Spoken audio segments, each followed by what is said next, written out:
जनता पोल, सबसे सटीक राजनीतिक विश्लेषण, हर राज्य पर पैनी नजर। नमस्कार, जनता पोल पर आपका स्वागत है और आप देख रहे हैं राजनीति में मुद्दा महाराष्ट्र का। राजनीतिक दलों की आपसी फूट, भाजपा द्वारा सरकार गठन के लिए किए गए दांवपेच, असली नकली शिवसेना का सियासी खेल और पवार बनाम पावर का सबसे बड़ा राजनीतिक रणयुद्ध। क्या 2024 के लोकसभा चुनावों ने एनडीए के लिए महाराष्ट्र में बजा दी है खतरे की घंटी? क्या कांग्रेस के 13 सांसद जीतने के बाद उद्धव ठाकरे की शिवसेना पर बढ़ चुका है सियासी दबाव? ओबीसी बनाम मराठा के मुद्दे का मुंबई से लेकर नागपुर तक सियासी असर, आखिर कैसा बन रहा है राज्य स्तर पर समीकरण? आखिर क्यों ये कहा जा रहा है कि अगर महाराष्ट्र में सरकार पलट गई तो केंद्र की एनडीए सरकार भी हिल जाएगी? महाराष्ट्र की महासियासत और विधानसभा चुनाव 2024 पर जनता पोल का सबसे बड़ा राजनीतिक विश्लेषण अवश्य देखिए। 2024 के लोकसभा चुनावों में महाराष्ट्र के नतीजे भाजपा के लिए किसी सियासी भूचाल से कम नहीं रहे और 2019 में 23 सीटें जीतने वाली भाजपा मात्र 9 पर सिमट गई। साथ ही शिंदे की शिवसेना के हाथ भी 7 ही सीटें लगी, तो वहीं अजीत पवार की एनसीपी को मात्र 3.5% वोट के साथ एक लोकसभा सीट पर जीत मिली। दूसरी ओर इंडिया गठबंधन को 48 में से 30 सीटों पर जीत मिली, जिनमें कांग्रेस को 13, शिवसेना यूबीटी को 9 और एनसीपी को 8 लोकसभा सीटों पर जीत मिली। वहीं एक निर्दलीय के कांग्रेस को समर्थन देने के बाद महाविकास आघाड़ी का आंकड़ा 31 पर पहुंच चुका है। विधानसभा वार अगर बात करें तो इन लोकसभा चुनावों में इंडिया गठबंधन को राज्य की 288 विधानसभा सीटों में से 154 सीटों पर बढ़त मिली थी, तो वहीं एनडीए 127 सीटों पर आगे रहा। इसी तरह अन्य को 7 विधानसभा सीटों पर बढ़त रही। अब इनमें अगर इंडिया गठबंधन की बात करें तो इसमें कांग्रेस पार्टी 63 विधानसभा सीटों पर आगे रही, शिवसेना यूबीटी 57 सीटों पर आगे रही, तो वहीं शरद पवार की एनसीपी को 34 सीटों पर बढ़त मिली। दूसरी ओर एनडीए गठबंधन की अगर बात करें, भाजपा को 80 सीटों पर, शिवसेना शिंदे गुट को 39 सीटों पर, तो वहीं अजीत पवार की एनसीपी को मात्र 6 सीटों पर बढ़त मिली। इन नतीजों से कहा जा सकता है कि महाराष्ट्र में सबसे बड़ा कमबैक कांग्रेस ने किया है। वहीं शरद पवार ने अजीत पवार की एनसीपी को 3.5% वोट और मात्र 1 लोकसभा सीट पर समेट कर यह साबित कर दिया कि एनसीपी का असली बादशाह कौन है। दूसरी ओर शिवसेना यूबीटी ने 9 सांसद जीतकर एक बड़ी वापसी की है, तो वहीं 15 सीटों पर लड़कर 7 जीतने वाले एकनाथ शिंदे ने भी भाजपा के सामने अपनी मौजूदगी को मजबूत करके बार्गेनिंग पावर बढ़ा ली है। अब से चंद महीनों में होने वाले विधानसभा चुनाव को लेकर एनडीए बनाम इंडिया का सियासी रणयुद्ध फिर से तूल पकड़ता हुआ दिख रहा है। एक और 9 लोकसभा सीटों पर सिमटने के बाद भाजपा के काडर का आत्मविश्वास डगमगाया हुआ है, तो वहीं दूसरी ओर अजीत पवार के नेतृत्व पर प्रश्न चिन्ह लग चुका है और माना जा रहा है कि किसी भी पल 18 से 19 विधायक फिर से चाचा शरद पवार के खेमे में लौट सकते हैं, जिसके बाद एक बार फिर पार्टी सिंबल की लड़ाई भी खुलकर सामने आ सकती है, जिसमें शरद पवार भारी पड़ सकते हैं। दूसरी ओर महाविकास आघाड़ी में भी अंदर ही अंदर कांग्रेस बनाम शिवसेना यूबीटी में सीटों की संख्या पर सियासी पेंच फंस सकता है। ऐसे में इस समय महाराष्ट्र समेत पूरे देश की निगाहें एक बार फिर सियासती चाणक्य शरद पवार पर आकर टिक गई हैं। बारामती से एक फोन कॉल और मराठा बनाम ओबीसी के मुद्दे पर सर्वदलीय बैठक से सारे विपक्ष का किनारा ये बताने के लिए काफी है कि पवार कितने पावरफुल हैं।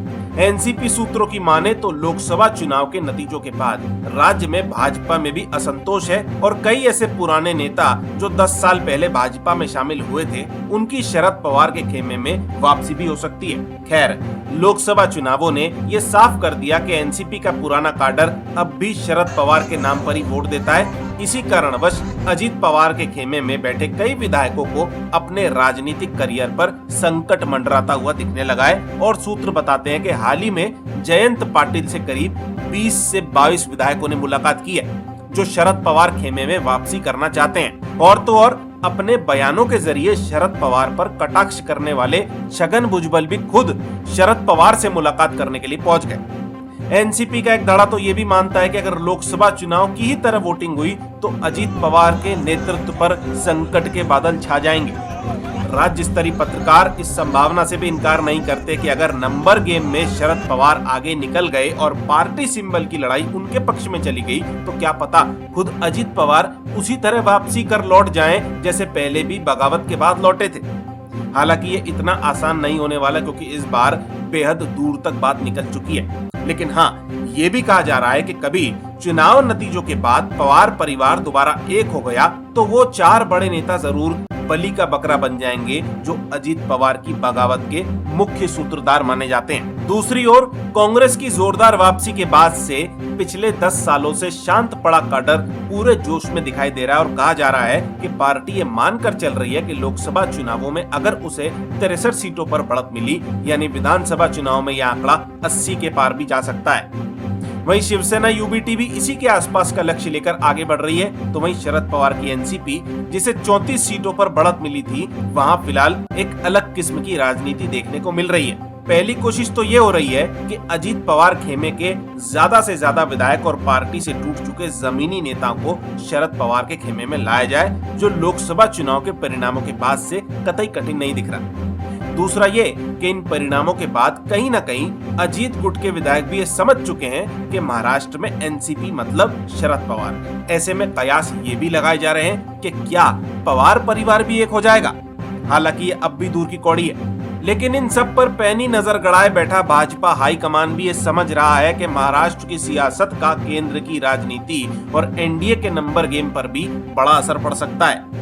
जिस रणनीति से भाजपा ने उद्धव ठाकरे और शरद पवार दोनों को अपनी ही पार्टी और सिंबल से जुदा कर दिया, अगर वही रणनीति चुनावों के बाद विपक्ष के काम आ गई तो महाराष्ट्र कहीं बड़ा खेला ना कर दे। 2021 में एकनाथ शिंदे की बगावत के बाद शिंदे गुट को असली शिवसेना यानी पार्टी का पुराना सिंबल दिया गया था क्योंकि अंक गणित शिंदे के पक्ष में था जो सरकार बनाने के बाद और मजबूत हो गया।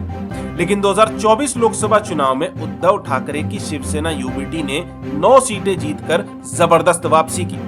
उद्धव की शिवसेना जहां 57 विधानसभा सीटों पर आगे रही तो वहीं 7 लोकसभा सीटें जीतने वाली शिंदे की शिवसेना सिर्फ 39 सीटों पर बढ़त बना सकी। अब यहाँ खतरे की बात एनडीए के लिए ये है कि अगर महाराष्ट्र में सरकार बदल गई और शिवसेना यूबीटी ने अपना लोकसभा वाला ही परफॉर्मेंस दोहराया तो विधायकों और सांसदों दोनों की ही संख्या के लिहाज से उद्धव ठाकरे शिंदे पर भारी पड़ जाएंगे। ऐसे में यह संभावना भी हो सकती है कि जिस तरह 2021 में शिंदे के सीएम बनने के बाद उद्धव गुट के और भी कई नेता उस तरफ चले गए, वो पावर सेंटर बदलते ही फिर से इस तरफ आ जाएं और अगर ऐसा होता है तो ये शिंदे के लिए तो खतरे की घंटी रहेगी ही। साथ ही अगर उद्धव गुट की ओर से दोबारा पार्टी सिंबल को लेकर कोर्ट का दरवाजा खटखटाया गया तो अंक गणित के लिहाज से उद्धव शिंदे पर भारी भी पड़ सकते हैं। और ऐसे में अगर सिंबल की लड़ाई में उद्धव जीत गए तो शिवसेना के उन 7 लोकसभा सांसदों के लिए अग्नि परीक्षा की घड़ी सामने आ जाएगी जिनका समर्थन फिलहाल एनडीए को है। और इस पूरी उठापटक का असर केंद्र में बैठी एनडीए सरकार पर हो सकता है। हालांकि इससे सरकार गिरेगी तो नहीं मगर हिल जरूर जाएगी। यही नहीं, इससे उच्च सदन यानी राज्यसभा में एनडीए का नंबर गेम भी गड़बड़ा सकता है। इस पूरे अंक गणित के खेल और भविष्य की संभावनाओं पर भाजपा हाईकमान भी अपनी निगाहें गड़ाए बैठा है और शायद यही वजह है कि फिलहाल भाजपा उद्धव ठाकरे पर नरम है। राजनीतिक विश्लेषक और पत्रकार ऐसे ही नहीं कह रहे कि महाराष्ट्र के चुनाव केंद्रीय राजनीति पर असर डालेंगे। यहाँ के चुनाव की महत्वता जानते हुए ही भाजपा और कांग्रेस समेत शिवसेना यूबीटी और शरद पवार अपनी रणनीतियां बनाने में लग गए तो वहीं अजित पवार भी पीछे नहीं है। उद्धव ठाकरे की सरकार गिराकर और अजित पवार के माध्यम से एनसीपी को तोड़कर उस समय तो भाजपा ने शरद पवार को कुछ महीनों के लिए पटकनी देने की कोशिश की, मगर लोकसभा चुनाव के परिणाम और उसके बाद से लगातार शरद पवार गुट की एनसीपी में शामिल हो रहे नेताओं की संख्या ये बताने के लिए काफी है कि महाराष्ट्र की सियासत का असल चाणक्य कौन है। ऐसे में 2 और चेहरे हैं जो इस बार महाराष्ट्र की राजनीति में बड़ी भूमिकाएं निभाते हुए दिख सकते हैं। एक है केंद्रीय मंत्री नितिन गडकरी तो दूसरे हैं वंचित बहुजन आघाड़ी प्रमुख प्रकाश अंबेडकर। एक और जहां यह माना जा रहा है कि एड़ी चोटी का जोर लगाने के बाद भी अगर महाराष्ट्र में भाजपा हाईकमान स्थिति नहीं संभाल पाया तो नितिन गडकरी की राज्य में सियासती वापसी हो सकती है जिन्हें आरएसएस का भी भरपूर सहयोग है। साथ ही गडकरी एक ऐसे स्वीकार्य चेहरे हैं जिनसे शरद पवार और उद्धव ठाकरे को भी कोई परहेज नहीं रहता। लेकिन ये ब्रह्मास्त्र कितना असर करेगा ये चुनाव के बाद ही मालूम पड़ेगा।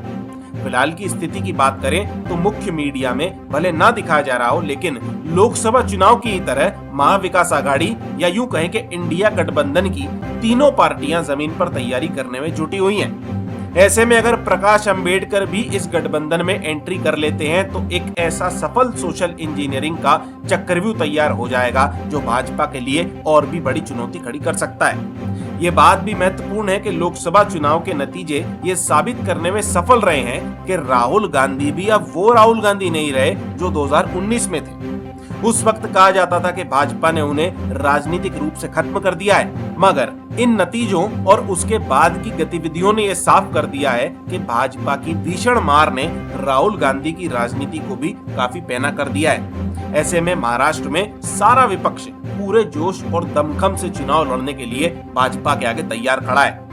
बहरहाल उत्तर प्रदेश की तरह महाराष्ट्र की राजनीति पर भी इस वक्त सारा देश निगाह गड़ाए बैठा है।